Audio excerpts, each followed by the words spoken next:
नमस्कार, आप सभी का स्वागत है भारत 24 पर। मैं हूं आपके साथ पूर्णिमा मिश्रा। वक्त है इंडिया स्टोरी का। वो जब कुछ ठान ले तो असंभव कुछ भी नहीं रहता।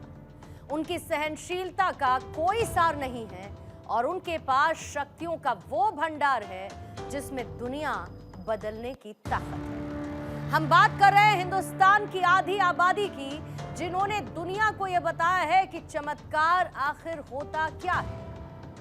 अगर आपसे यह पूछा जाए कि एक महिला के अंदर कौन कौन से गुण होते हैं, कौन कौन सी विशेषताएं होती हैं, तो आपका जवाब क्या होगा? शायद आप अभी यही सोच रहे होंगे कि गिनती भी कम पड़ जाएगी। मैनेजमेंट, धैर्य, मल्टीटास्किंग, अडैप्टेबिलिटी, इंटेलिजेंस, संवेदनशीलता, ऐसे कई गुण देश की महिला शक्ति में मौजूद है। लेकिन जब यही महिलाएं अवसरों की कमी से जूझती हैं तो वो खुद को एक दायरे में समेट लेती हैं। और ऐसा सिर्फ देश के आम घरों तक नहीं, बल्कि देश की संसद, लोकतंत्र के मंदिर तक में देखा गया, जहां पर विमेन रिप्रेजेंटेशन का आंकड़ा सवाल खड़े करने वाला है। आज हम साल 2014 के बाद महिलाओं की दिशा और दशा में आए बदलाव का विश्लेषण करेंगे, जिसके बाद आपको यह पता चलेगा कि प्रधानमंत्री मोदी को क्यों आधी आबादी का मेंटोर कहा जाता है। पीएम मोदी ने हमेशा से महिलाओं को आगे बढ़ाने का काम किया है। उन नीतियों को केंद्र की तरफ से तैयार किया गया, लाया गया, जिसमें कोशिश इसी बात की दिखी कि महिलाओं की भागीदारी को ज्यादा से ज्यादा बढ़ावा दिया जाए, और नतीजा सबके सामने। आज ऐसा कोई क्षेत्र नहीं जहां पर महिला शक्ति का विस्तार ना हुआ, जहां पर महिलाओं ने हर किसी को ये ना बताया हो कि मारी छोरियां छोरों से कम नहीं। भारत में महिलाओं को साइलेंट वोटर कहा जाता है, क्योंकि जिस ओर का रुख महिलाएं कर लेती हैं, उस पार्टी की जीत कोई रोक नहीं पाता। और महिलाओं के अंदर किस तरीके का नेतृत्व, कैसी नेतृत्व क्षमता मौजूद है, इसका जिक्र खुद प्रधानमंत्री मोदी ने किया है। कुछ आंकड़े आपके सामने रखूंगी। मोदी सरकार के कार्यकाल के दौरान पंचायत स्तर पर महिलाओं की भागीदारी में क्वांटिटेटिव और क्वालिटेटिव दोनों ही लेवल पर स्पष्ट वृद्धि दिखाई देती है। बात अगर भारत में पंचायती राज चुनावों की होती है तो महिलाओं की स्थिति अब केवल कॉन्स्टिट्यूशनल अनिवार्यता नहीं, बल्कि एक सोशल रिवॉल्यूशन बन चुकी है। भारत की लगभग 2.5 लाख पंचायतों में 14.5 लाख से अधिक नवनिर्वाचित महिला प्रतिनिधि हैं। कुछ निर्वाचित प्रतिनिधियों में महिलाओं की संख्या लगभग 46% तक की पहुंच चुकी है। मतलब यह है कि अब देश की महिलाओं को मौका मिला तो उन्होंने हर एक उस शख्स को आईना दिखाया जिसने उनकी प्रतिभा पर सवाल खड़े किए। ये कहा कि इनसे तो नहीं हो पाएगा। और आज जब देश में महिलाओं ने अपना खुद का एक विकास तंत्र अपने दम पर खड़ा किया है, तो इससे अच्छी देश की स्टोरी क्या हो सकती है। और इसीलिए आज महिला सम्मान, महिला उत्थान, महिला कीर्तिमान पर है हमारी आज की इंडिया स्टोरी।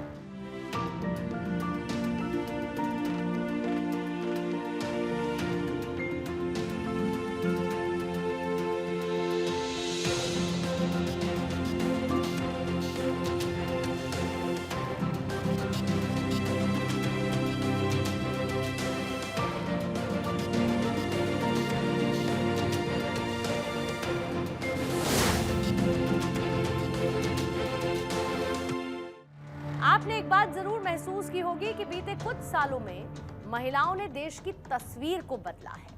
खुद प्रधानमंत्री मोदी विमेन लेड डेवलपमेंट, राष्ट्र का गौरव, मातृशक्ति, सारथी, प्रेरणा, ऐसे कई शब्दों का इस्तेमाल आधी आबादी के सम्मान में करते आए हैं। और ये कोई पॉलिटिकल वर्ड नहीं, बल्कि वो भावनाएं हैं जिसका इजहार प्रधानमंत्री अक्सर करते हैं। और महिलाओं को लेकर पीएम मोदी की हर नीति ने इन सारे शब्दों को सार्थक बनाया है। ऐसा नहीं है कि एक तरफ जहां पर बाकी दलों ने महिलाओं को लेकर सम्मान न दिखाया, लेकिन बात जब उन्हें अधिकार दिलाने की आई तब हर पार्टी की सोच पर सवाल खड़ा हुआ।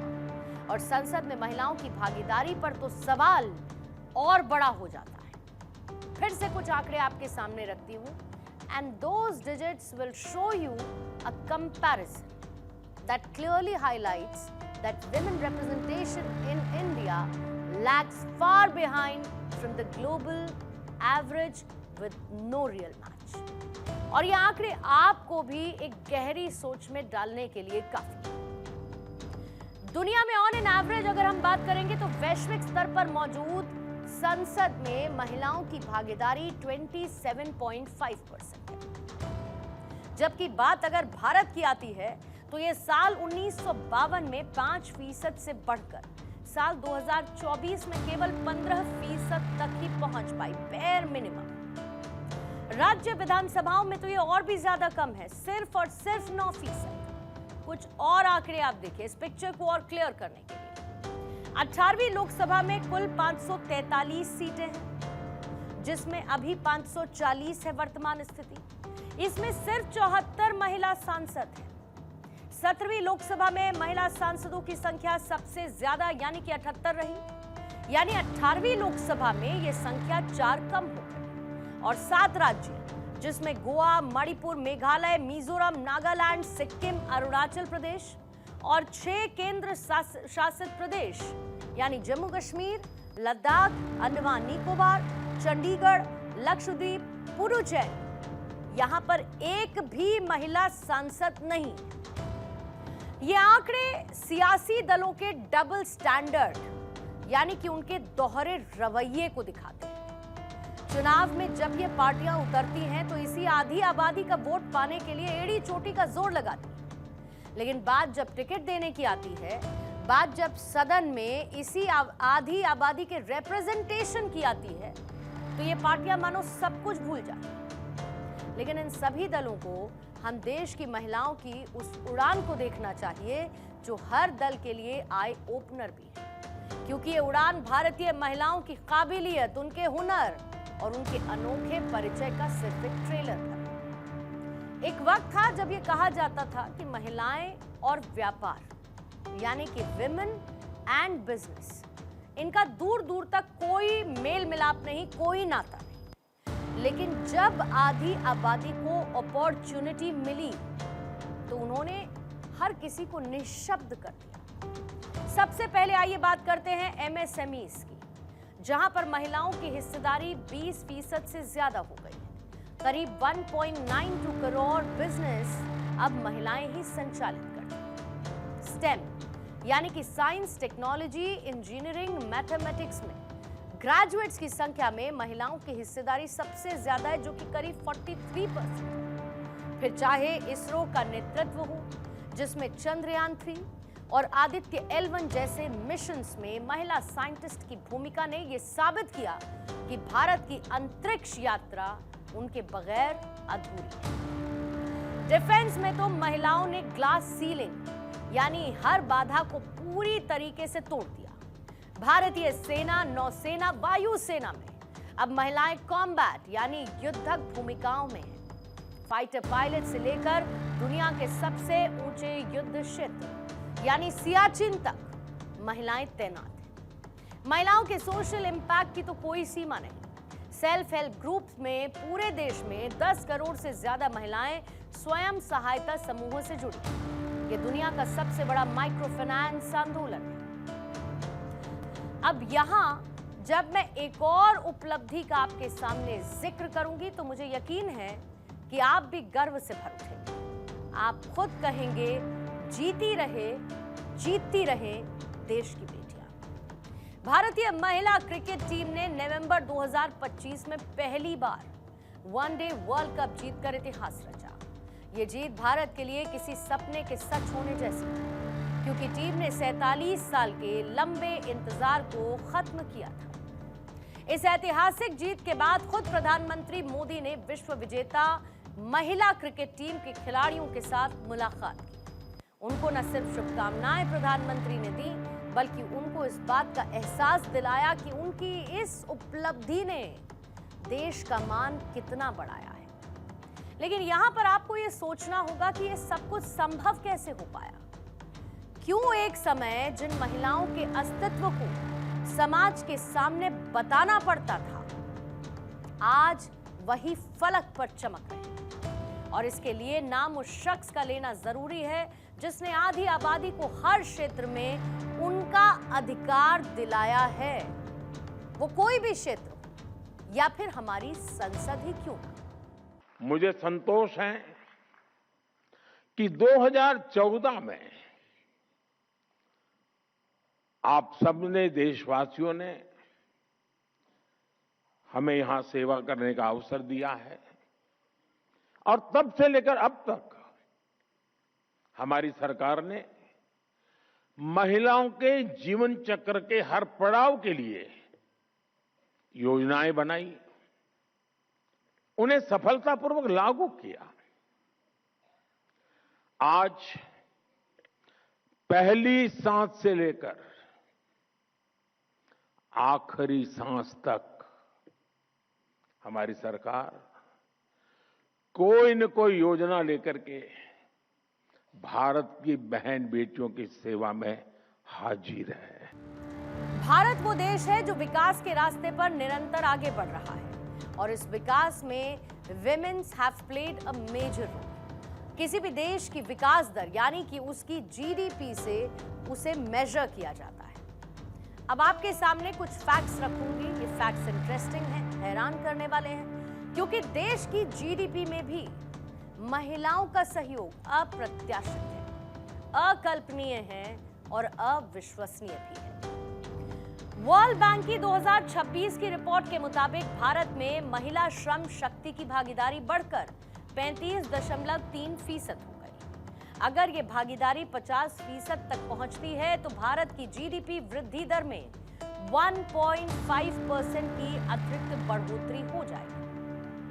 यानी कि बढ़ेगी आधी आबादी तो बढ़ेगा देश भी।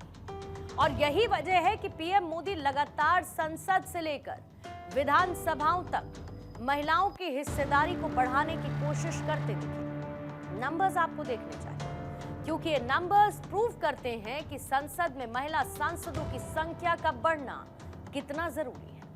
साल 1952 में केवल 22 महिला सांसद संसद में चुनकर आई।